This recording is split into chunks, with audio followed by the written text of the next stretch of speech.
Frankie, and today I am responding to a question from Athena, who resides in New Mexico, and she submitted a question to ask Dr. Frankie.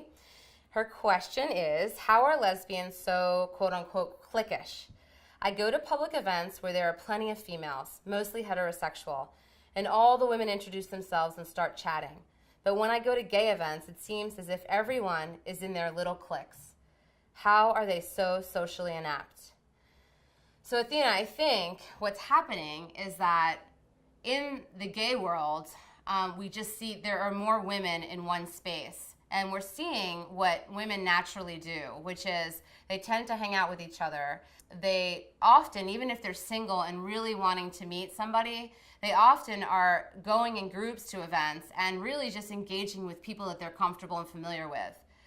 What they should be doing is looking around the room, trying to see if there's anybody in the room that looks attractive, trying to make eye contact with people. But what happens is that I think that we are just wired in a certain way that's different from men, which is to stay close to our friends, to not look too vulnerable, to not look like we want to meet somebody necessarily. We might look too eager or too open, or I think that's another thing society has taught us, right? That we shouldn't appear in some way easy, or like we want to meet somebody. We look too eager to do that. So I think between conditioning, societal conditioning, and our own just wiring as females, we tend to not make conversation as easily with other women. And what you're seeing in a straight space is that I think men are the pursuers, right? So they're taught from an early age to pursue women.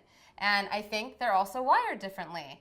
So what you're seeing in a room with straight folks at a bar, for example, is that the women are buzzing because they're getting all of this energy and attention coming in their direction from men.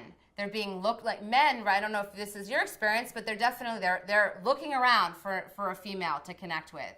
And women are not doing that necessarily, even though that might be really what they want. They want to connect with a woman, but they're just not looking as if they do. So it's not that we as lesbians are socially inept. It's just that we're women and we're in a women's space, and I think society has had an impact on us. And I think we're also just wired a little differently. So it takes us way more effort and way more energy in stepping out of our comfort zone than it does for men. Hope this helps, and thanks so much for submitting your question from New Mexico to Ask Dr. Frankie.